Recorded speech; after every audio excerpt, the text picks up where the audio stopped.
वन्य एवं वन्य जीव संसाधन। इसमें हम लोग को दो चार चीज बहुत अच्छा अच्छा पढ़ना है। सबसे पहला चीज देखिए, अब वन का मतलब किसको नहीं पता है? जहां भी जंगल झाड़ जहां दिखाई दिया उसी को हम लोग क्या बोलेंगे? वन। अच्छा, वन के बाद दिया है आपका वन्य जीव। वन में रहने वाले जीव को क्या बोलेंगे? वन्य जीव बोलेंगे। गांव में रहने वाला आदमी लोग को गांव का आदमी बोलेंगे। शहर में रहने वाला आदमी लोग को शहर का व्यक्ति बोलेंगे। जहां रहेगा जो उसी लोग को, अगर मान के चलिए कोई आदमी रह गया जंगल में तो क्या उसको वन्य जीव नहीं बोलिएगा? वो भी वन्य जीव बोलिएगा। पहले समय में जितना भी आदिवासी लोग था सब कहाँ रहता था? जंगल में रहता। ज्यादातर आदिवासी समाज के लोग जंगल में रहते थे, समझ में है ना? तुम लोग का माँ बाप लोग कभी न कभी रहा होगा, है कि नहीं है? अच्छा, नहीं भी रहा भाई तो कोई दिक्कत नहीं। झारखंड का मतलब ही होता है भैया कि झाड़ियों से काट करके इसको बनाया गया है। झारखंड का नाम ही रखा गया है भैया झाड़ झूड़ से। बिहार से जब अलग हुआ तो इसका नाम भाई बिरसा मुंडा, बहुत ज्यादा मतलब बिरसा भगवान कहिए उनको, बहुत ज्यादा उन्होंने क्या किया? झारखंड बनाने में योगदान किया, बहुत ज्यादा उनका योगदान रहा, समझ में है ना? और अपने आदिवासी समाज के लिए बहुत अच्छा अच्छा काम भी किया वो, और बहुत अच्छा अच्छा अधिकार भी दिला के गए। तो झारखंड जब बन गया तो झारखंड का नामकरण ही हुआ है झाड़ियों से, समझ में रहा है? तो यहाँ पर ध्यान हम लोग को रखना है कि वन एवं वन्य जीव। वन्य में बहुत सारे जीव रहते हैं, वन्य में छोटा बहुत पेड़ पौधा भी रहता है, वो सब भी हमारे संसाधन के रूप में आते हैं। जैसे अब देखिए इसमें कि बहुत, जैसे मलेरिया वलेरिया में देखिएगा तो आप लोग सुने होंगे सिनकोना का वृक्ष होता है। सिनकोना का वृक्ष होता है मलेरिया औषधि में। तुम लोग को हम पढ़ाए होंगे पीछे 9 क्लास में कि लगभग लगभग भारत में देखिएगा तो 2000 ऐसे पौधे पाए जाते हैं जो वनस्पति के अंतर्गत आते हैं, है कि नहीं जी? और लगभग लगभग 2000 में से अभी तक जिसको इंसान जान पाता है करीब करीब 500 का उपयोग हो पाता है। 500 का लगभग लगभग उपयोग हो पाता है। बाजार उजार में आप जाइएगा ना कभी तो आपको बहुत ज्यादा मतलब ठेले का ठेला मिलेगा, दुनिया भर का औषधि लेकर आया जाएगा। तो लगभग इंसान जानता है कम से कम 500 औषधि तो वो अच्छा से काम कर लेता है, 500 को दिक्कत नहीं। लेकिन भारत में देखा जाएगा कुल मिलाकर के तो ऐसे ऐसे पौधे जो होते हैं वो करीब करीब करीब 200 लगभग, यानी 2000 लगभग यहाँ पर पाए जाते हैं, 2000। लेकिन उसमें से कुछ ही से वाकिफ इंसान है, कुछ कुछ को नहीं जानता है। तो वन्य जीव संसाधन, इसमें हम लोग को बहुत सारा चीज के बारे में देखना है। सबसे पहला यहाँ जो देखना है ना हम लोग को इस चैप्टर में जो देखना है, सबसे पहला चीज हम लोग को देखना है जैव विविधता। जैव विविधता पहला कौन है? जैव विविधता। दूसरा में हम लोग को देखना है आरक्षित वन। कौन सा वन? आरक्षित वन। कौन सा वन देखना है जी? आरक्षित वन। आरक्षित वन। अच्छा, तीसरा में जो देखिएगा, तीसरा में रक्षित वन। कौन सा वन? रक्षित वन। आरक्षित वन, रक्षित वन। कौन सा वन? आरक्षित और रक्षित। आगे फिर आइएगा तो आपको एक मिल जाएगा अवर्गीकृत। कौन सा मिलेगा? अवर्गीकृत। चौथा में देखिए अवर्गीकृत। अवर्गीकृत, अवर्गीकृत। और कोई है? और एक आध गो आएगा इसमें। एक ठो आ जाता है हम लोग का राष्ट्रीय उद्यान। क्या देखेंगे? राष्ट्रीय उद्यान। राष्ट्रीय उद्यान, राष्ट्रीय उद्यान। अब इन चारों पांचों चीजों को थोड़ा सा बारीकी समझ लीजिए, ठीक है? आधा चैप्टर तो वैसे ही खत्म हो जाएगा।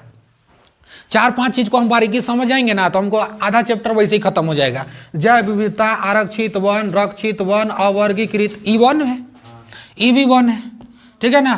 देखिए ये तीनों टाइप का वन, हालांकि ये सब भी वन में आता, लेकिन अभी इसको हम लोग एक एक चीज को डिफाइन करेंगे ना फिर समझ में आ जाएगा कि हम लोग को कहाँ कहाँ कौन कौन सा चीज आएगा। देखिए सबसे पहले हम लोग देखते हैं जैव विविधता। विविधता का मतलब होता है ना थोड़ा सा अलग थलग वाला, मतलब तुम्हारे अंदर जो क्षमता है वो अगर मेरे अंदर क्षमता नहीं है तो फिर हम दोनों में विविधता हो गया। समझिए ध्यान से। तो वन में जब जाइएगा तो वनों में भी विविधता बहुत ज्यादा दिखाई देता है, लेकिन यहाँ वन विविधता नहीं कह रहा है, जैव विविधता कह रहा है।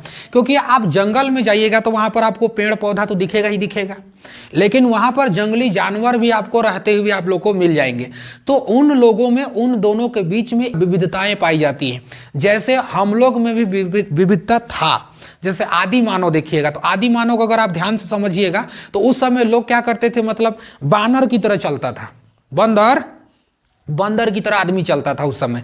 अब आदमी में धीरे धीरे सुधार आते गया, तो थोड़ा सा आदमी क्या हुआ उस समय पता है। अभी देखिएगा बैल को, तो बैल में एक अजीब टाइप से एक किस्सा होता है, क्योंकि बैल को ना अगर आप सिर को धर के ऊंचा उठा दीजिएगा ना, बैल कुछ नहीं करने सकेगा, कुछ भी नहीं। कतनो साढ़ का कुछ भी हो, कुछ भी बैल हो, वो बैल को क्या करना, केवल सिंग को पकड़िए और उसका गलफड़ धर के केवल उठा दीजिए ऊपर, कुछ भी नहीं करने सकेगा वो। क्यों ऐसा होता है पता है? क्योंकि उसका जो शेप है ना, बनावट, वो नीचे की ओर है, यानी कि उसका गर्दन जो होता है वो प्लेन हो जाता है, और इसका सिर के माथा भी देखिए यहाँ नीचे, यहाँ पे इस जगह पर एक गड्ढा टाइप का होता है, गड्ढा टाइप का हो जाता है। तो उस गड्ढा के वजह से वो ऊपर जैसे उठा दीजिएगा ना, उसको ताकत नहीं मिलता है।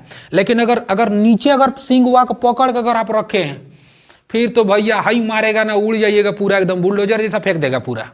नीचे किसी भी तरीका से आप उसको दाब के नहीं रख सकते, समझ में आ रहा है? क्यों? क्योंकि उसमें ताकत नीचे ही होता था। लेकिन धीरे धीरे इंसानों में क्या हुआ, विविधताएं पाई गई। विविधता का मतलब होने लगा कि उसमें कुछ कुछ चेंजिंग आने लगा। जब चेंजिंग आने लगा तो आदमी धीरे धीरे से क्या हो गया, एकदम सीधा हो गया। लेकिन जानवरों में जो होती है ना, बहुत मतलब कोई कोई जीव ऐसा होता है जिसमें बहुत लॉन्ग समय में विविधता पाई जाती है। क्या विविधता होता है वो कई टाइप से हो सकता है। पहला जो हम लोग देखेंगे आनुवांशिकता तौर पर हो सकता है, मतलब जन्म के आधार पर भी हो सकता है कि किस पौधा का आनुवांशिकता विकास किस प्रकार हुआ है। मतलब किसी किसी का, अब आनुवांशिकता का मतलब क्या हो गया कि भाई माँ बाप जिस कैटेगरी का रहेंगे, लगभग लड़का लड़की भी वही कैटेगरी का होता है।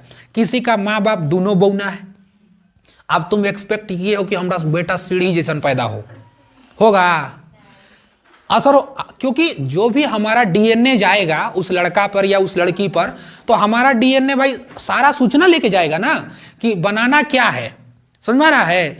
अगर डीएनए में छेड़छाड़ हुआ तो धोखा धोखी लंबा हो जाएगा। डीएनए में अगर गड़बड़ हुआ तो फिर धोखा धोखी लंबा हो जाएगा। आप बताइए, कोई कोई माँ बाप थोड़ा सा क्या होते हैं, हट्टा कट्टा होते हैं, लंबा चौड़ा होता है सब, उसका बेटा बेटी लोग भेटका भेटकी हो जाता है, ये लफड़ा हो जाता है। डीएनए में जहां छेड़छाड़ हुआ ना, शुद्ध डीएनए अगर गया या डीएनए ठीक ठाक है दोनों का, माँ बाप दोनों का, तो समझिए कि बाल बच्चा लोग भी ठीक ठाक होगा। तो आनुवांशिकता के तौर पर भी देखे, तुम लोग को कई तरह से बताते हैं, बहुत सारे ऐसे रोग होते हैं जो आनुवांशिकता विकास के तौर पर एक पीढ़ी से दूसरे पीढ़ी में चले जाते हैं।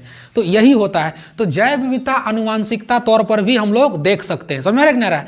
तो अगर वन को हम देखते हैं तो वन भी हमारा क्या होता है, अलग अलग प्रजाति का वन पाया जाता है। और जानवर में आइएगा तो क्या जानवर में तुमको एक ही प्रजाति का जानवर मिलेगा? नहीं। अभी बाघ उग देखिएगा तो इंडिया से छुप रहा है, मतलब लुप्त प्रजाति में ये सबको शामिल कर दिया गया है। इसीलिए जो है बाघ को बचाने के लिए, समझ में आ रहा है ना, बाघ को बचाने के लिए रखा गया है अलग अलग उद्यान, जो कि उड़ीसा में बनाया गया अभी है। उड़ीसा का जो राष्ट्रीय उद्यान है उसमें अभी बनाया गया है कि बाघों को क्या किया जाए, सुरक्षित बचाया जाए। और एक प्रजाति और आता है जिसका नाम है गैंडा। गैंडा भी लगभग लुप्त में शामिल हो गया है। इसको असम में जो है काजीरंगा राष्ट्रीय उद्यान, वहां पर इसको थोड़ा सा क्या किया गया, मेंटली मतलब इसको बचाया जा रहा है कि वहां पर ये रहेगा। जैसे गैंडा उंडा जो होता है दलदली जमीन में ज्यादा रहते हैं। तो देखे जीव जंतु में भी देखे तो इसमें भी विविधताएं पाई जाती है।